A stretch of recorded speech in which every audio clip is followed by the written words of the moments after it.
Aprender para Ser, un espacio dedicado a las dificultades de aprendizaje, mejorar los métodos didácticos y técnicas para superarse día a día, con la licenciada Silvina Massa. Vamos a hablar algo sobre pandemia. Habíamos preparado para hoy. Ahora, en cuanto Silvina entre, tiene que ver con este documental, ¿verdad? Tiene que ver con este documental, tiene que ver con esto. Esto, como para ir adelantando, es una escuela abierta, si no me equivoco, decía el título. Son escuelas que se habían creado cuando fue la epidemia de polio, que también fue, ¿no? Una epidemia, una pandemia muy grande. Y estos fueron las primeras aulas como para retomar lo que sería de nuevo la escolaridad. Y eso es un poco lo que íbamos a hablar con Silvina hoy, que en esta noche que está tan feo afuera, Adrián, no sé cuánto está lloviendo, en este momento está lloviendo y hace 11 grados, y hay una humedad espantosa, feo, feo. A ver, Silvina.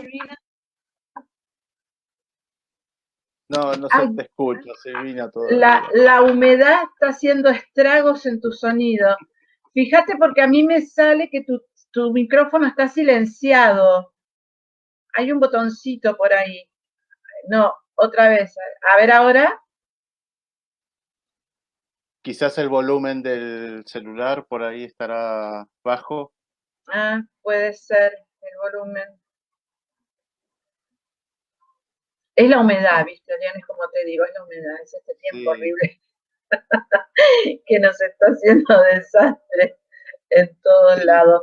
Mientras Silvina, fíjate si hay alguien en tu casa que te pueda dar una mano con el celu, a ver si te puede activar el micrófono. Así que bueno, mientras la esperamos a Silvina, bueno. Mientras la esperamos a Silvina, estábamos hablando de esto de retomar la escolaridad. Qué importante que va a ser en esta nueva modernidad, como le dicen, o nuevo, no sé cómo es que le están llamando ahora, a esto de volver a la rutina, a lo habitual. Qué importante que va a ser hablar con los chicos y también hablar entre nosotros los adultos, porque no va a ser todo igual que antes.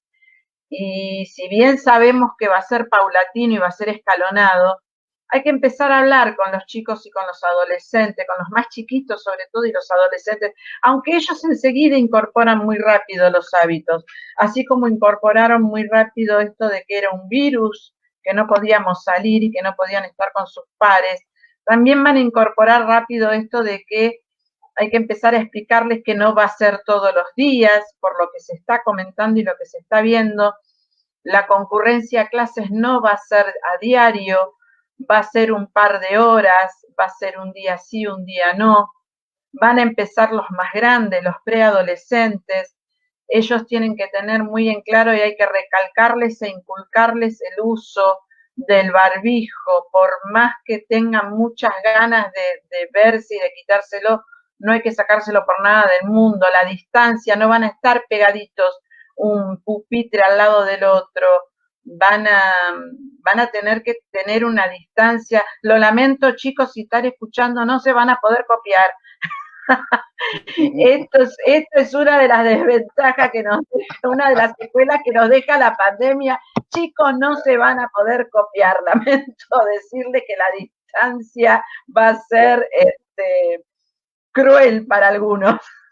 Claro, chau copiado, ¿no? Chau copiada, ni de reojo, viste que uno a veces está muy enfrascado que te olvidás y de reojito mirás a ver qué. No, chicos, olvídense en eso, ya no va a poder ser más. Lamentablemente no se van a poder copiar. Y qué cosa, ¿no? Esto de la pandemia, ¿no? Porque bueno, de este documental, a ver si vemos si en un ratito se conecta Silvina, pero qué cosa, ¿no? Que cambia hasta la arquitectura, toca la parte toda educativa, los hábitos totalmente, obviamente desde la casa, va cambiando, ¿no? Y yo no estoy muy, ustedes saben bien que yo mucho noticiero no veo, me informo más que nada por las redes sociales, voy juntando chitos de por ahí, voy armando a diario lo que sucede, pero yo no quiero ser ni alarmista ni mucho menos, pero no sería muy descabellado que quisieran proponer año lectivo a partir de octubre, noviembre, diciembre, enero, febrero, que se podría hacer esto que se ve en el documental, que son aulas abiertas.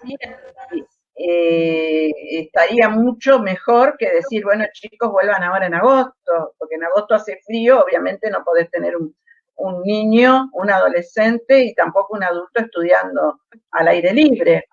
No sería descabellado, no sé si alguien lo habrá pensado de esta manera o de este punto de vista. Silvina, ¿estás?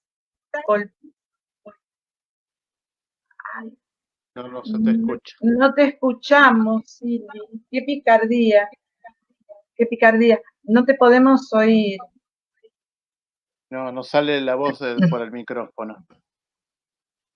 Bueno, lo que podemos hacer es ir viendo, a ver si Silvina, ¿querés conectarte ahí por el chat de Facebook mientras? Así vamos mostrando a la gente el documental que presentaste y de esa forma vos comentás por el chat y nosotros vamos relatando lo que vos vas comentando sobre el respecto del tema del documental de la pandemia, ¿verdad, Irene?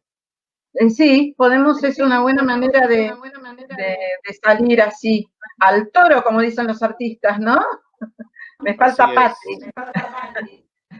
Así que bueno, vamos a mostrar ahora este documental, le vamos a dar play, vamos a escuchar, vamos a darle lo más motivante posible.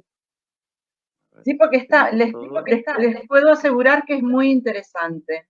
Muy interesante y es algo que no pasó hace mucho. O sea, no estamos muy alejados de la realidad. Así es. Vamos a darle play. Están en clase, en 1932, en París. Y también estos, por la misma época, en Birmingham, Ámsterdam y Berlín. Se han fijado en los edificios.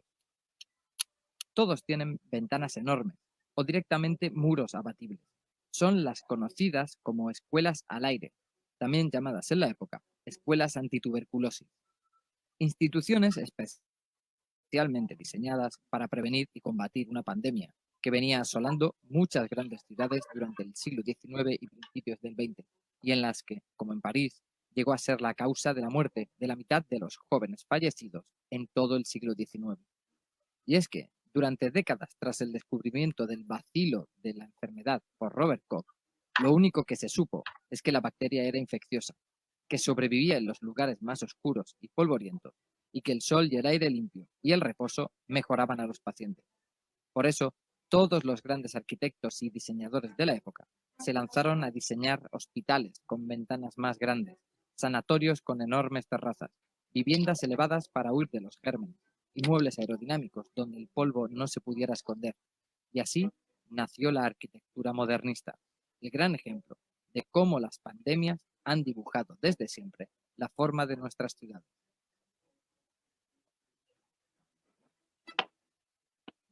La tuberculosis fue la gran obsesión entre finales del siglo XIX y principios del XX porque costó mucho encontrar la causa de la enfermedad. Era una de esas enfermedades desconocidas que se propagó por toda Europa desde finales del siglo XVIII y en torno a la que se construyó la teoría de la transmisión por culpa del aire sucio que había en las ciudades. La teoría predominante era la miasma, la creencia medieval de que la enfermedad se propagaba por el contacto con ese aire malo. Así que la única recomendación para la mayoría de casos era salir a la montaña y tratarse al aire limpio. Y así fue hasta 1882, cuando Robert Koch identificó el bacilo causante de la enfermedad y se descubrió que era contagiosa y que era capaz de acumularse en las zonas de polvo. Entonces, el foco pasó a las casas. Eran las casas las que estaban enfermas. Los primeros protocolos recomendaban a los pacientes que al llegar a casa se eliminaran las alfombras, las cortinas, se encalaran las paredes, se abrieran las ventanas y se eliminara todo lo que acumulara el polvo. Con la idea central del saneamiento de los espacios para combatir la enfermedad, los arquitectos modernos empezaron a hacer edificios blancos, con grandes ventanales, con terrazas para tomar el sol, para hacer ejercicio. Las ciudades desde muchos puntos de vista, pero una de las cosas que se tiende a olvidar es que las ciudades realmente están hechas de capas y capas de respuestas precisamente a epidemias, amenazas de enfermedad de todo tipo. Y lo que es muy interesante es que estos arquitectos, como Le Corbusier, como Gropius, como Neutra, como todos ellos, constantemente hacen referencia a la tuberculosis. No es que digan, es que nos gusta más así. No, no, están diciéndolo. La arquitectura del siglo XIX es como un viejo sofá lleno de tuberculosis. O hay que levantar las casas del suelo con pilotis porque en el suelo húmedo es donde nace la enfermedad. Los modernistas querían crear ambientes curativos, limpios física y simbólicamente, de enfermedades y de contaminación. El sanatorio Paimio del finlandés Alvar Aalto se convertiría en el gran referente de las construcciones hospitalarias, con sus edificios repletos de ventanales y terrazas, mientras Le Corbusier diseñaba la ultramoderna Villa Savoye, pintada de blanco clínico, con habitaciones suspendidas con pilotis sobre la tierra para huir de los gérmenes de debajo. Y dentro de las casas, los muebles fueron los siguientes en sufrir la reforma sanitaria. El polvo alojado en elementos decorativos era un enemigo de la higiene. Los diseños minimalistas reemplazaron la madera tallada y la tapicería. Utilizaron materiales ligeros y lavables en formas aerodinámicas, más fácil de mover para limpiar el polvo y los insectos en los escondites de la oscuridad. Pero si la tuberculosis provocó cambios sustanciales en el diseño de viviendas y edificios, la otra gran pandemia del siglo XIX, el cólera, se tradujo en los grandes cambios urbanos y de planificación de las ciudades. Y es que, como ocurría con la tuberculosis, durante siglos no se creyó en que el cólera se transmitiera, sino que estaba en el aire. Cuando finalmente fue descubierto en Londres que la causa de la epidemia de cólera era un pozo infectado en el centro de Soho, llegarían una serie de reformas legislativas y de infraestructuras sanitarias que no solo tendrían lugar en Londres o en París, sino en las grandes ciudades del siglo XIX. Incluso cuando Le Corbusier, en términos de la ciudad, propone cortar el centro de París y extraerlo en una especie de operación quirúrgica, habla de este París histórico, tubercular Paris, París tubercular. Cuando Le Corbusier llega a Barcelona y también propone un plan de saneamiento, se llamaban así, de saneamiento del centro de Barcelona, también es así. O sea, él propone mantener las calles más importantes del casco histórico y realmente limpiar detrás y eliminar todos estos densidad urbana donde se transmitía la tuberculosis. Con los años y el avance de la ciencia médica, llegaron versiones más avanzadas de antibióticos y antivirales, y el uso de la arquitectura para tratar las enfermedades infecciosas disminuyó. Pero hoy, con la pandemia del COVID-19, el mundo ha vuelto a sentirse tuberculoso en cierto modo. Los hospitales no estaban pensados para soportar la enorme avalancha de enfermos, ni diseñados para tratar enfermedades de tan alto contagio. A la población se le ha pedido que cambie de ambiente, se le ha pedido que se quede dentro, en sus casas, y ha trasladado la oficina al hogar, que no estaba preparada para ello. Y con la llegada de la nueva normalidad y el distanciamiento social, todos los espacios públicos se tienen que adaptar para ser más preventivos e higiénicos. Sin vacuna todavía a la vista, la arquitectura y el urbanismo vuelven a tomar el protagonismo en la lucha contra una pandemia. ¿Cuánto cambiará de una forma permanente? Depende también de cuánto tarde esta situación. Si nos liberamos de esto pronto, pues seguramente no tendrá tanta repercusión. Si realmente dura más, entonces sí que nos habrá impactado de una manera importante.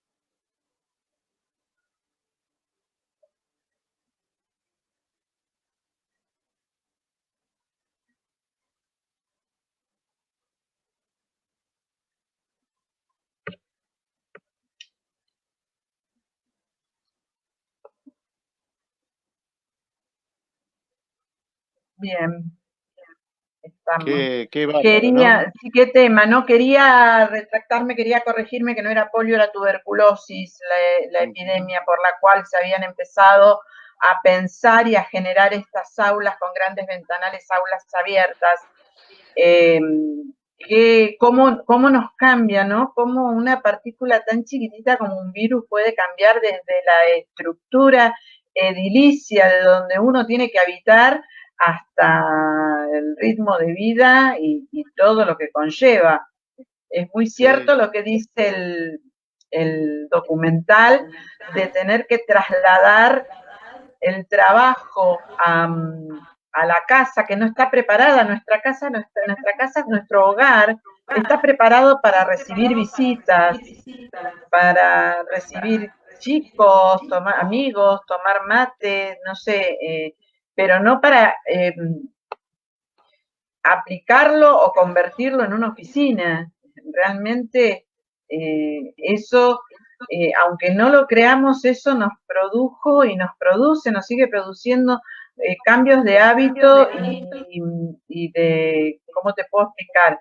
De carácter, si se quiere, porque uno no deja de trabajar, uno antes iba a la oficina de 8 a 16, en el mejor de los casos, o un poquito más, tenía 1 hora de viaje de ida, 1 hora de viaje de vuelta, y después a las 7 de la tarde ya llegabas a tu casa, te sacabas los zapatos, te ponías la pantufla y estabas en tu casa. Ahora ya no te relajás, ahora seguís continuamente, es de continuado, tanto la escuela como el trabajo, es todo 24/24, y eso nos está afectando.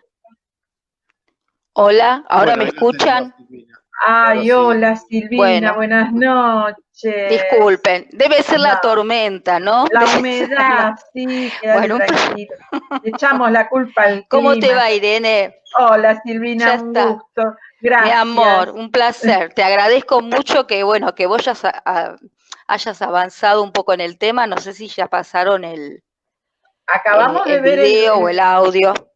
Acabamos de ver el video con audio donde nos explica un poco esto de las aulas abiertas, que fue con la epidemia de la tuberculosis y también con el cambio arquitectónico, ¿no? Porque también hubo un cambio grande en cuanto a la construcción edilicia, cambiaron todas las estructuras de los hogares y de las casas. Ahí está, todo tuyo. Claro, lo que yo quería hablar con respecto a eso, que siempre yo hablo en este programa, que es aprender para hacer, como muchas veces volvemos a Piaget, en esta cuestión de, que yo lo había hablado en un programa, cómo uno se va adaptando, asimila, se acomoda a lo nuevo, se adapta.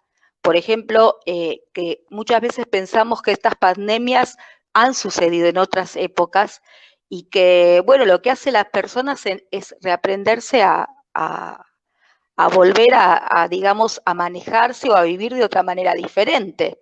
Entonces lo comparaba un poco con lo que sucede cuando uno va creciendo, y lo que hablábamos en una época de las etapas de la inteligencia, cómo uno se va superando a sí mismo. Un bebé nace, camina, después va experimentando con el espacio, va experimentando con los objetos, bueno, va creciendo, va conversando, y a mí lo que me llama poderosamente la atención de la pandemia es que nos hace a todos aprender nuevamente y modificar conductas, modificar hábitos que tenemos. Y en este aprender estamos creciendo, estamos volviendo a equilibrarnos, ¿no? Y esto es todo un tema muy importante, porque yo observo personalmente en salud, donde estoy trabajando, la angustia que en este momento está padeciendo la gente por este tema de la pandemia. Y el mensaje tendría que ser que, bueno, si bien nos sucede a nosotros, lo importante es poder salir adelante. Y en otras épocas, en un pasado, también ha sucedido, y la gente tuvo que acomodarse y adaptarse, porque, por ejemplo, esto que vimos tenía que ver con la tuberculosis, que fue a fines del siglo y principios del siglo el XIX, y donde no se había descubierto la vacuna, y donde hasta que la gente suponían que el virus estaba en el aire, entonces decían que había que limpiar las casas, que había que aislarlas, y después se descubrió que, bueno, que todo empezó en un pozo, en algo que tenía que ver con un acumulamiento de bacterias o de cosas en un pozo, en un espacio, ¿no?, público. Después surge la vacuna y, bueno, se siguió adelante, pero bueno, esto hizo que de golpe los arquitectos se volvieran digamos, a cambiar un poco la manera en que edificaban, ¿no? Claro. Que ya las casas no estaban hechas sobre los terrenos al ras, sino sobre pilotines, las escuelas abiertas. Bueno, y eso es un poco lo que nos va a suceder a nosotros ahora cuando volvamos, y me parece que es importante que esto lo podamos conversar. no vamos a volver a tener la misma forma de actuar que teníamos antes. Vamos a modificar conductas, vamos a modificar hábitos. Qué importante, las escuelas... Silvina, qué importante esto que hablaste recién, ¿no? De adaptación, de adaptarnos, porque la adaptación es un mecanismo de defensa en el ser humano, ¿no? Y al adaptarnos nos estamos defendiendo de esto que nos tan invasivo, que nos hizo cambiar radicalmente el 99,9% de nuestra vida. Y es lo que nos obliga a aprender, como vos estás explicando, como bien estás explicando, a aprender a lo que viene. Exacto. En realidad, la adaptación tiene que ver con un desequilibrio que estamos viviendo todos. Uno, a través del desequilibrio, empieza después nuevamente a equilibrarse y empieza a adaptarse a este nuevo tipo de vida. Y esto tiene que ver con lo que hablaba Piaget de ser inteligente, de cómo uno va desarrollando la inteligencia, ¿no? Claro. Y esto tiene que ver con la adaptación a lo nuevo que nos toca vivir. A mí me interesó mucho mandar el audio porque me pareció súper interesante que muchas veces volviéramos a la historia, al pasado, y saber que existieron otro tipo de pandemias y que realmente bueno, la gente ha sufrido, ha padecido en distintas etapas las pandemias. Tenían la época en que no había vacunas, muchas veces en aquellas épocas no tardaban muchísimo más en elaborar una vacuna que ahora. Ahora está mucho más avanzado. Y precisamente hubo muchos chicos que han fallecido de tuberculosis, porque en esa época el problema era con la infancia, con cualquier cantidad de jóvenes y niños, hasta que surge la vacuna. Y cómo repercutió hasta a nivel arquitectónico, ¿entendés los cambios? Porque, bueno, claro, al descubrirse... Sí. Entonces, qué importante que es que uno, en estos momentos en los que estamos viviendo, no pierda el equilibrio. El equilibrio, entre paréntesis, uno le dice a esta cuestión de poder ver todo y observarlo desde un lugar de que vas a pasar, de que uno se va a adaptar a vivir diferente, que va a aparecer en algún momento la vacuna, y que esta angustia que hoy en día se está viviendo, que muchas veces viven los chicos en la casa, los papás, las mamás, que es bueno un poco estar como calmados y saber que todo va a pasar, y no estar tan disgustados ni sentirse tan presionados. Claro. Es cuestión de, incluso pensaba yo en Winnicott, que habla del juego y de la importancia del juego, sí, la importancia y cómo, del juego. Exacto, cómo los adultos, es importante que en este momento, sobre todo los adultos que tienen chicos, puedan y traten de, digamos, a través del juego, de las distintas actividades que puedan hacer en la casa, también tomarlas como un juego y de esa manera poder pasar el tiempo y que el tiempo, digamos, no sea para el chico un tiempo de padecimiento, ¿no? Claro, porque en Capital van a empezar las clases y no van a empezar todos juntos. Va a ser de a poco, van a empezar los sextos grados y los sextos años, van a ir de a 2, de a 3 por aula. Esto quizás los padres no están informados, pero bueno, así es como se va a recomenzar, ¿no? Y todo de a poco, y se va a ir modificando a medida que sucedan las cosas. Yo siempre pienso a veces, sí. Sí, Silvina. Bueno, podemos continuar este programa mismo, lo podemos repetir las próximas semanas, ¿sí? Porque ahora se inaugura un nuevo programa también, que es de Laura Cavalaro, que es una bióloga. ¿Sí? Así que bueno, vamos a continuar, podemos repetir nuevamente el mismo video. Exactamente. Bueno, y vamos a hacer una prueba, obviamente, que vos no tengas problema para la conexión. Perfecto. Bueno, yo le mando un beso a Laura, le doy la bienvenida a Propuesta Radio y bueno, y me alegra que pueda compartir con nosotros este espacio. Así que bueno, le damos el pase a ella y bueno, lamento lo sucedido y bueno, nuevamente un beso y un agradecimiento enorme a Irene, Adrián también. Por favor, gracias a vos por permitirme. Nos vemos la próxima. Gracias. Hasta luego. Bienvenida, Laura, gracias.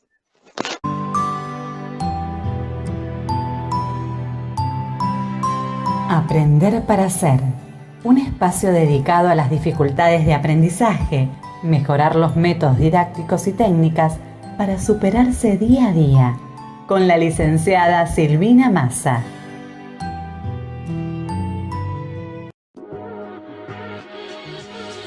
Travesía de Belleza es donde vas a encontrar make-up, accesorios y tendencia. Brindamos asesoramiento personalizado y precios fantásticos. Seguinos en todas las redes sociales y llámanos al 11 61 46 88 72. Vení, unite a esta travesía de belleza.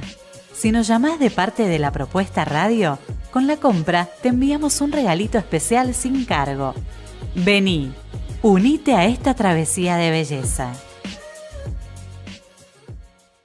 Hostería El Hoyo, rodeada de majestuosas montañas sobre el río Epuyén, donde se conjugan la naturaleza, la gastronomía y la cultura. A tan solo 200 metros de la Ruta Nacional 40, ubicada en el Valle El Hoyo, provincia de Chubut. Contacto en las redes sociales, Facebook e Instagram, Hostería El Hoyo. Reservas al 0294 15 41 50 187.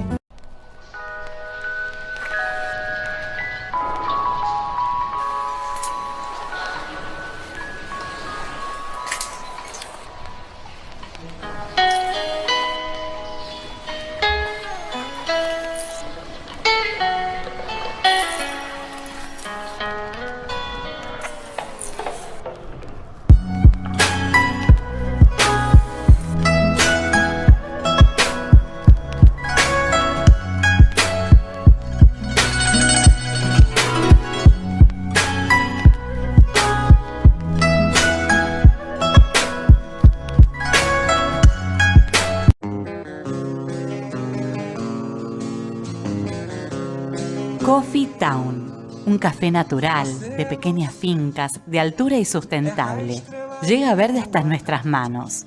Nosotros lo tostamos, catamos y transformamos ese grano en el increíble conjunto de aromas y sabores que nuestros baristas se encargan de llevar hasta tu taza.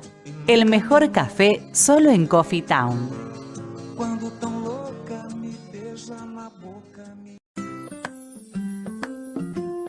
Desayunos Millennium. Elaboración artesanal de desayunos y meriendas. Desayunos especiales con creatividad, diseño y sabor exquisito. Te enviamos en un presente todo el amor que esa persona siente por vos. Realizamos envíos a todo Córdoba. Consultas y pedidos a www.millenniumdesayunos.com o encontranos en las redes sociales. Regula la función glandular. Es un nutriente natural. ¿Qué es? ¡Es espirulina! Conseguila ya al 1167 11 9933. espirulina.salud@hotmail.com. Tu alimentación es un conjunto de hábitos. ANS Orgánico. Elaboración de productos alimenticios y ambientales 100% naturales, respetando las antiguas recetas que se transmiten de generación en generación. Consultas a través del sitio web www.ansorgánico.com. La propuesta radio, la propuesta radio, la propuesta radio, la propuesta radio. Entrevistas, música, la propuesta radio. Sorteos, regalos, turismo y diversión. La propuesta radio. La propuesta radio. Estás escuchando la propuesta radio. Estamos con vos. La propuesta radio. La propuesta radio.